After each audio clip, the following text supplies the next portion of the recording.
So yes, role-based access, or RBAC as it kind of gets shortened to, is the sort of primary security mechanism provided by Azure to allow administration of your access controls. So every single resource in Azure or resource group, can be access is controlled through role-based access for configuring and managing those resources. It makes it easy to grant certain levels of permission to either specific users, to groups, or potentially kind of management groups when you start getting into the more wider ranging kind of compliance elements within Azure. It also ensures that you can limit access to your sensitive resources, so where your databases are kept, to ensure that only authorized people can modify the SQL Server configuration options or Cosmos DB access without giving access to everybody within your organization. The RBAC is sort of designed with the concept of a principle of least privilege within it. So the concept there is you only give people enough access to do their job. So if they are only there to monitor resources, they're not changing any settings, they're not giving it other users access, then all they need is permissions to view those resources. If they have any additional permissions, then whether maliciously through their own actions or through a compromise, that account could be used to do additional actions within your Azure subscription of tenants over and above their need. So giving people just enough permission to do their job means that you're minimizing your kind of attack surface. So with RBAC, there's sort of three primary kind of classifications of role that you can give people. One is owner,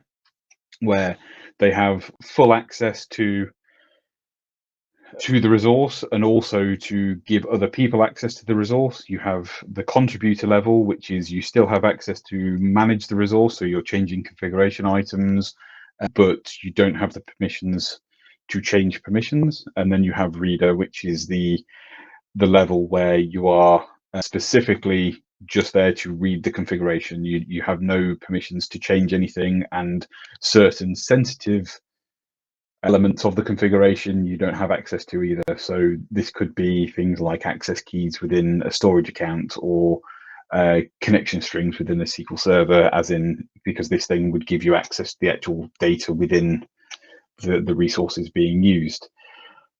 Some resources within Azure have their own versions of this. So you might see additional like inbuilt roles. These are things like storage account contributor or network contributor. So these are specific contributor roles that just apply to storage accounts. So rather than giving somebody full access to your subscription, so they have access to manage every single resource within your subscription, you only want them to be able to manage storage accounts. You can give them a specific role. So every single storage account within your subscription, they can manage, but they can't touch the Azure SQL, they can't touch the virtual machines, they can't touch the Kubernetes services, but storage accounts, they're all good for.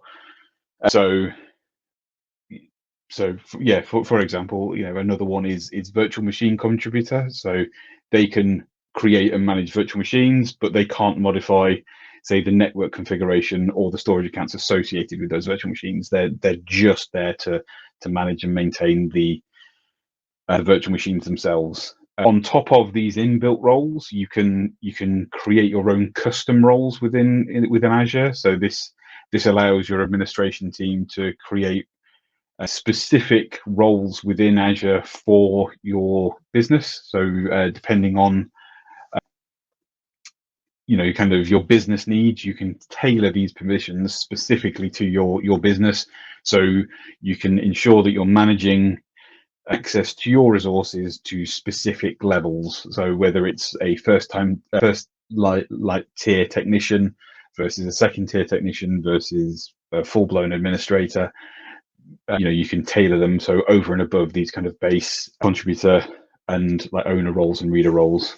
So like I briefly mentioned, so these can be applied to a specific resource, to a resource group, or to the subscription as a whole, or even to a management group. So Gregor, if you move to the next slide. So this is just an image that I've taken directly from like the MS Learn website, but it gives you kind of an overview of the type of people that you would expect to have certain permissions. So that's the resource level. So when you're giving specific access to a specific resource, this is where you might have an automated process. So whether it be shutting down virtual machines and patching virtual machines, or Azure Functions talking to Cosmos DB, sort of these kind of automated functions sit within a specific resource. So you give them access to that one resource, whereas the roles where it's more likely a human working within Azure, you kind of apply those more to a resource group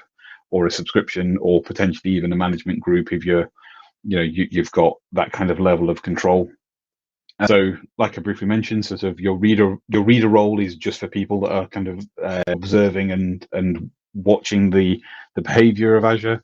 You've then got your either resource specific contributor roles, or your custom roles, or your full blown subscription contributor. So those are the people like managing the resources, and then you'd have a smaller subset who have the owner role, who have the permissions to change other people's access as needed. So you don't want to be giving everybody owner roles, otherwise everybody has access to change everybody else's permissions, and you can end up sort of if there is a compromise, one admin could potentially remove the access to everybody else. So it's a way of kind of controlling that. Mark, can I ask you a question? Mm-hmm. Is there anything in Azure that would kind of tell you that you've given too many people owner access or anything like that? Is there any kind of help for that kind of stuff?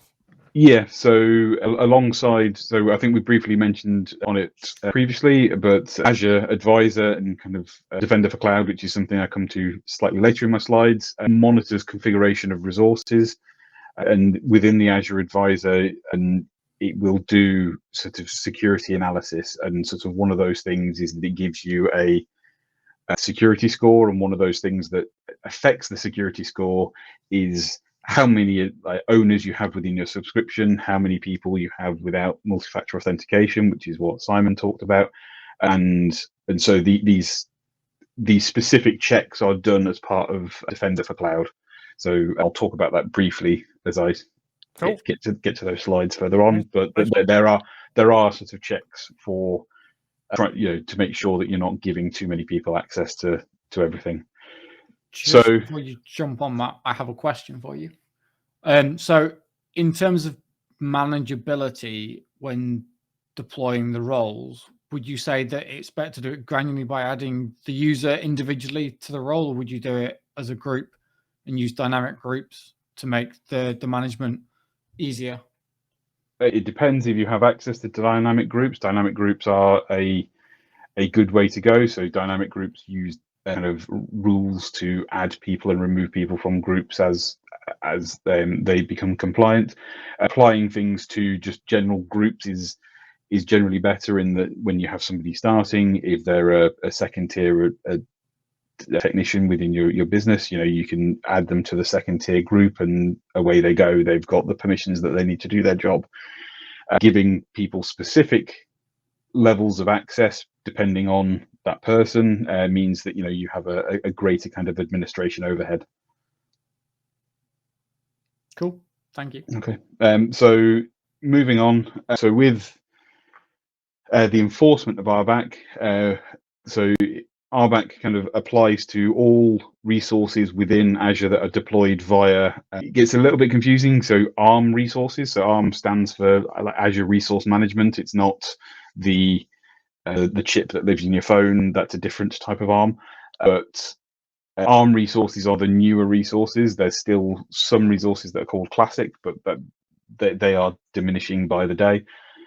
But when you access or try to change anything within one of these new ARM resources, a check is done against your permissions to see whether you have correct permissions to do that action. So whether that's just viewing the resource, whether it's trying to change a resource, whether it's trying to access specific configuration items, that check is done as you try and access. So this is done via the Azure portal. So every time you navigate from one pane to another, it will be checking your permissions to make sure you still have access. But it also applies to when you try and run commands either via the cloud shell. So this is like the cloud command line interface that exists within the Azure portal, or if you're running a local PowerShell or Azure CLI session. So if you've connected to Azure from your local machine and you're trying to do things, it will be still checking to make sure that you have access to those resources at that point. So with RBAC, the model is an allow model. It means that by default you don't have permissions to do things, but if you're given the permission, you have access. It sounds a bit kind of convoluted, but the idea is that you need to be explicitly granted permission to do something. If you haven't been explicitly granted, then you just don't have access. It also means that your permissions are additive. So it could be that you're in one group that gives you access to read resources from a specific resource group, and then you're in a different group that gives you write permissions to those resources. So in the end, you end up with a combination of both sets of permissions. There isn't really an explicit deny permission within RBAC. It's all about kind of giving you access to things rather than removing access. Sort of removing access is more kind of like a deny model, which is more kind of in line with, say, networking, where you have that ability to say things coming from a certain address, you're just not allowed. There isn't really that concept with RBAC. It's more allowing things in at certain levels. So the other thing to note is that role-based access applies to the management of the actual resources. So this is when you're going through the portal or through PowerShell to change a resource or to manage the resource itself. It is not used to control access to the data or to the application. So if you've got an application that's running in an Azure web app, your RBAC controls your ability to change the configuration of that web app. It's not controlling your access to the website that's running within it. You can use other systems like sort of like federation, so ADFS, Azure AD to do that kind of access and authorization. But when it comes to RBAC, it is solely to access the resources and the management thereof. So if you're trying to access data or the applications, that is a different authentication system altogether. So RBAC is a really powerful tool that allows you to organize the access of your resources into a granular sort of structure to ensure that your users have the access that they need, but you're not giving them too much. And it also ensures that as long as you're applying the rule of least privilege, that if there is an incident, you're not giving greater exposure to your Azure resources over and above the base level that sort of people need. Alongside RBAC, there are other things kind of similar to like conditional access, which is privileged identity management. So this sits with zero trust, which is I'll come on to next. But with privileged identity management, it's a way of restricting permissions even further. So you can use things like the dynamic groups to flexibly give people access to certain permissions only when they need it. So rather than having people sat with contributor rights or owner rights at 24 hours a day, 7 days a week, they have to request them when they need to go in and change something. So it's a very good way of kind of keeping full control of your environment. So that's kind of RBAC. We'll now kind of carry on with the zero trust principles that sort of sit behind Azure and the way that it's structured.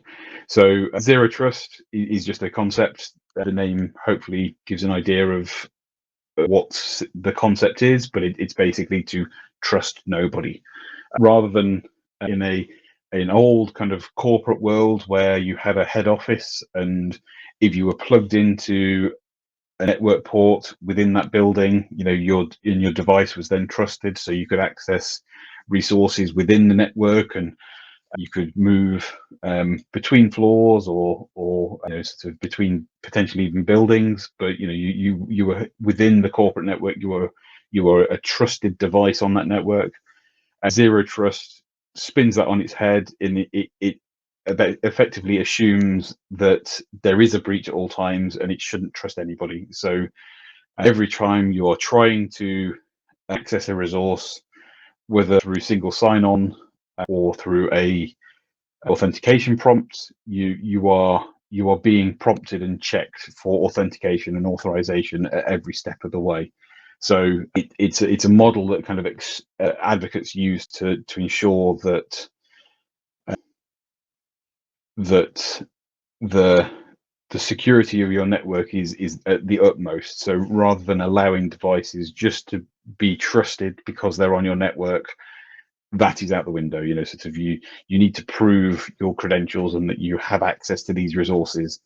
And so regardless of whether the request is coming from within your office headquarters or from outside, so from the internet.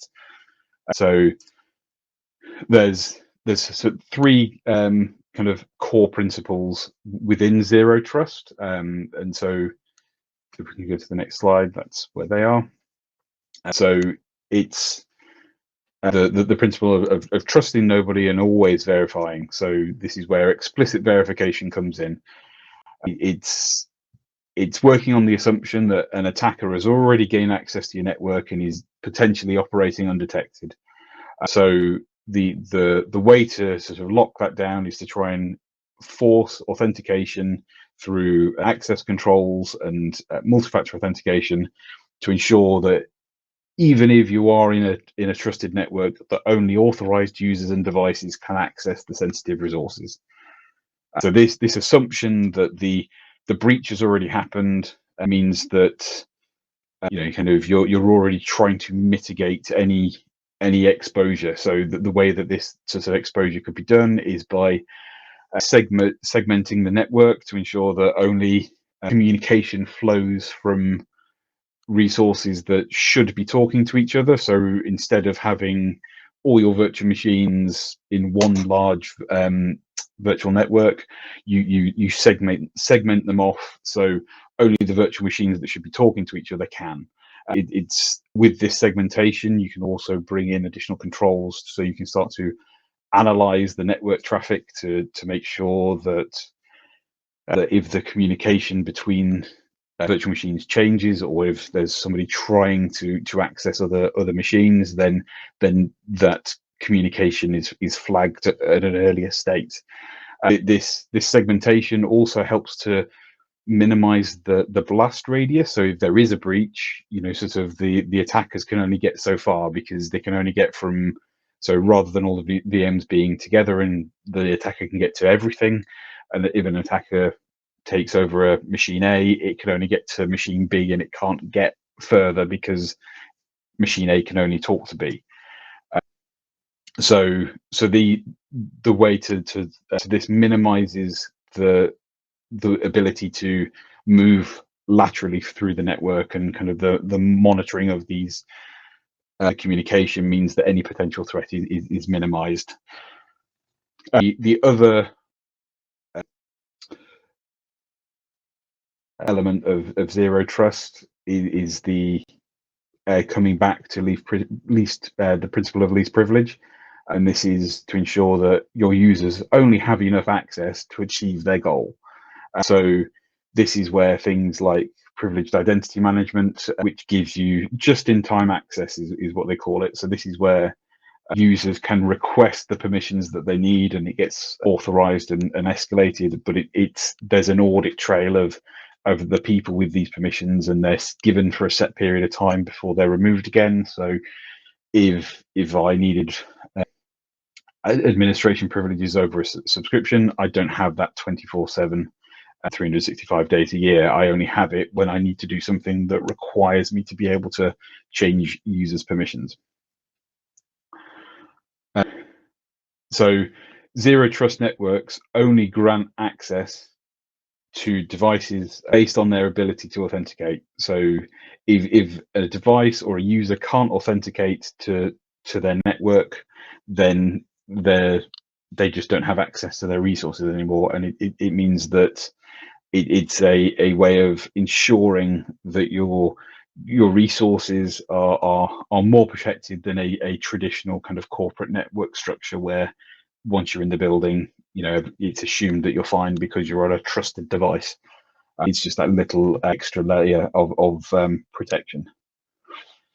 So we've briefly talked about role-based access and kind of zero trust, and so we're going to move on now to defense in depth. So this is sometimes, I think, termed a Swiss cheese kind of model of defense, in that the idea is that you might have layers of Swiss cheese. So somebody might get through one hole, they might get through two holes, but if you have enough layers, then they're not going to get in, because you're protecting at multiple different layers to ensure the protection of your data.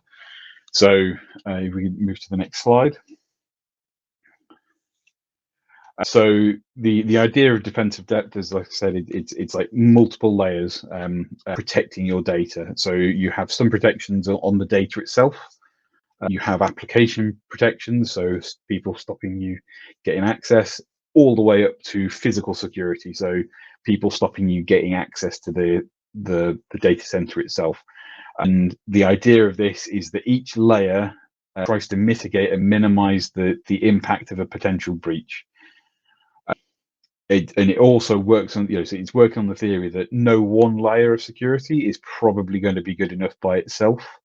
But if you apply all of the layers together, then it gives you a stronger security posture than if you didn't. It protects against breaches and protects your critical assets, sort of primarily the data that sits within your organization. That is generally the most sort of precious thing that an organization has. Sort of everything else is potentially replaceable, but the core data is the thing that is important. So the layered approach means that if one or two layers are breached, there's always more layers down to sort of either prevent further damage or at least slow the attacker down. So we'll briefly kind of go through each layer just to sort of discuss each one. The image on this screen again is come from just from Microsoft Learn, where they talk about this as well. So moving on to the next slide. So we'll start on the most outer layer of the onion. This is physical security. So this is the first line of defense. So this is to minimize the number of people that have access to the data centers, who have access to the physical servers themselves. By protecting the servers and the physical location, it means that the lower down layers, the layers closer to your data, can't be circumvented, because if you could put all the protections you wanted into the network, but if somebody could walk into the data center, rip out your server and walk out and plug it into a different network, then all those protections are gone. So the first line is just stopping anybody that doesn't need to be in that data center, which is why with Microsoft Azure, there's a very small handful of people that are actually allowed into the data centers, and you're not going on tours like you would in years gone by. Identity is who has access to the infrastructure, who has access to the configuration. So it's ensuring that the people that are accessing your infrastructure, whether it be the physical infrastructure in a data center, so the Microsoft employees, or your employees accessing the software-defined resources within Azure, only have access to what they should have access to. So this is where you're introducing MFA and single sign-on. Simon talked about, to ensure that only those authorized people have access. This is also the layer where you're starting to introduce kind of audit controls to ensure that any changes that are done to your resources are tracked, along with any sign-ins, so you can see what accounts are doing what within your subscriptions. Perimeter is where you start to bring in the sort of the networking layer. So this is the protection of protecting your resources and your network from network-based attacks. So this is the introducing of perimeter firewalls or application firewalls. So you're trying to protect against malicious attacks from the internet, say, or like a distributed denial of service attack where they're trying to like just take down your network or your applications to potentially get additional information to allow them to attack further layers.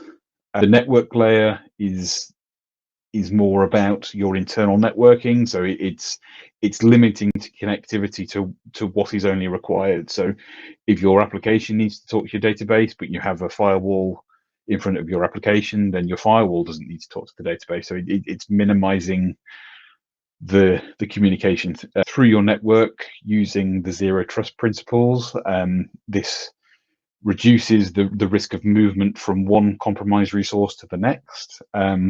And it's also a way of just sort of limiting communication out of your network. So this is where, if you have on-site resources or like a hybrid environment, you would want to be looking to deploy VPNs or other encryption tunneling sort of resources to get access to Azure. So you're minimizing the flow of traffic through your environment.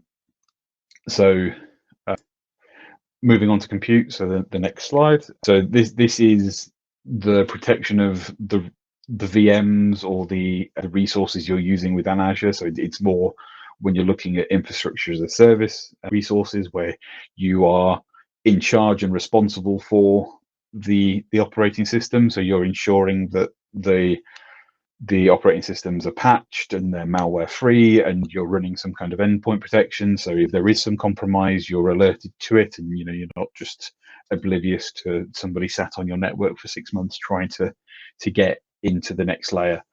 The application protections are more around kind of your coding standards. So it's ensuring that any frameworks or third-party applications that you're using are kind of updated and kept up to date to ensure that they're free of vulnerabilities. And you're designing your software kind of with a security mindset. So it's ensuring that kind of application secrets are stored properly in a key vault or some kind of proper secret store rather than just sat in plain text within a configuration file, say.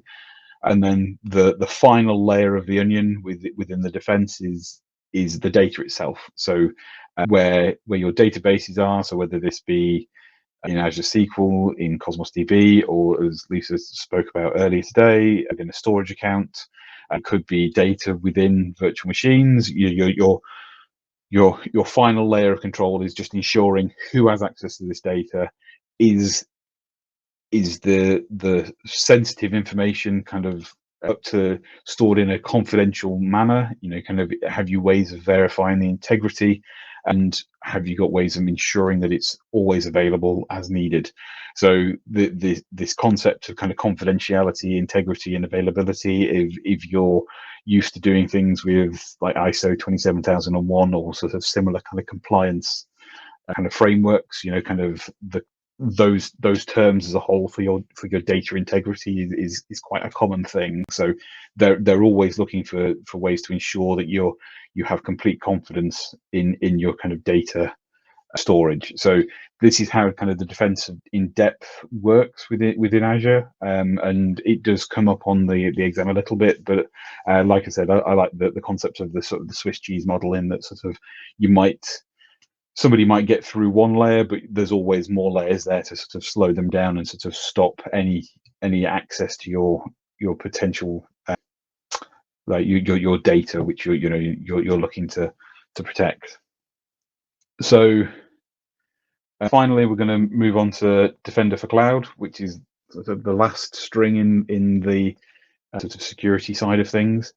As briefly mentioned before, Microsoft Defender for Cloud, it's a cloud native security solution that sits within Azure, and it can provide alerts and kind of configuration recommendations to your users. So if somebody creates a virtual machine and it's not configured properly, you might get an alert saying that, you know, kind of this could be improved. So it's a solution that kind of provides a comprehensive protection for Azure. It monitors all the resources within Azure, because it's an Azure native service itself. But on top of monitoring services within Azure, it can also monitor on-premise resources and also other hybrid cloud resources. So it can talk to resources in clouds like GCP or AWS. With the resources that it monitors, it will provide guidance and alerts to help ensure that, you know, you're keeping your security posture that you've defined. Because it's a cloud native service, a lot of the services within Azure itself can be incorporated into Defender for Cloud without any real need for any further deployment. Some services, like potentially virtual machines, might need an agent installing on it, but the majority of the PaaS services and things will have the agent kind of auto deployed into the background. And when you're looking to potentially extend the capabilities of Defender for Cloud into other resources, this is where you want to be using something like Azure Arc, which helps you manage other resources within Azure. So it gives you sort of the same Azure portal experience, but for potentially like virtual machines that are sat in a Hyper-V cluster in a data center in your head office. For PaaS services, so for platform as a service resources like Azure SQL storage accounts, it will monitor your activity with those resources to check for any anomalies. So if there's any kind of odd behavior, this odd behavior could be flagged within Azure, sort of within the Azure Advisor and Defender for Cloud, to alert you to potential activity that looks like a pre-attack, or sort of somebody warming up for an attack where they're either using compromised credentials, or they're probing machines for potential kind of access points. For data services as well, it can also actually help classify potential data or vulnerabilities within your configurations. So as Gregor kind of asked earlier, so whether it be things like too many owners in your subscription, it will flag, but it can also flag vulnerabilities within your Azure SQL configuration or your networking configuration for your storage accounts. So you may have storage accounts that should be sat in a private network and not have any internet facing capabilities, but somebody changes it to be publicly facing to gain additional access. And this, you know, Azure Defender will flag up kind of publicly facing storage accounts as a potential risk. You know, there are some storage accounts that need to be publicly facing because they're hosting resources for websites or resources that need to be delivered out, but there are others that need to be locked down. So there's a way of flagging these resources so they can be investigated and to be seen to be checked to see if they're actually a problem or not. So alongside the platform as a service offerings, like I said, Defender can be extended to other cloud providers. Some of these, there's a number of different Defender for products. So there's Defender for containers, which helps monitor container workloads. So whether it's something running within AKS, so Azure Kubernetes Services, or Amazon's Elastic Kubernetes Service, it will do a similar thing to both platforms. And the same for Defender for Services, which is something that can be extended to either on-premises virtual machines or to like Elastic Cloud compute instances within Amazon as well. So moving on to the last slide. So Defender for Cloud is a security posture management tool, is what they term it, and one of these tools kind of fulfill three primary requirements within Azure and your other potential data centers, in that there's a continual assessment. So Defender will continually assess your resources and configurations for pre-existing and new vulnerabilities. So whether it be your VMs, your containers within a container registry, your SQL Server configurations, they will all be monitored, and these assessments, you'll be given an assessment on a regular basis that will update and give you potential actions to remediate and increase your security posture. The security and hardening aspect is that, sort of as part of these regular assessments, you'll be given kind of Azure best practices or Microsoft best practices on and recommendations to potentially improve your security posture, and these can be aligned to a number of different kind of compliance frameworks. So things like ISO 27001 or other frameworks similar to that, and these recommendations can give you a way of improving your security, but also ensuring that there's no either malicious or sort of accidental kind of exposure of your resources or your data to the internet. And with the detection and defense side of things, it's the Defender for Cloud will also alert on potential detected threats. So if there's potential threats and potential behavior that's happening within your Azure subscription, and you've got Defender for Cloud enabled for those resources, if these actions kind of correlate to something called the cyber kill chain, which is a sort of analysis tool. I can't remember who created it, but it's like a third party thing, but it's a sort of analysis tool that helps you kind of understand potential threats. So whether it's a pre-attack or somebody sort of just hitting your perimeter to see what's going on, these alerts can be flagged, and so you can investigate. So you can ensure that any potential risks that of your environment being compromised kind of are investigated at the earliest opportunity.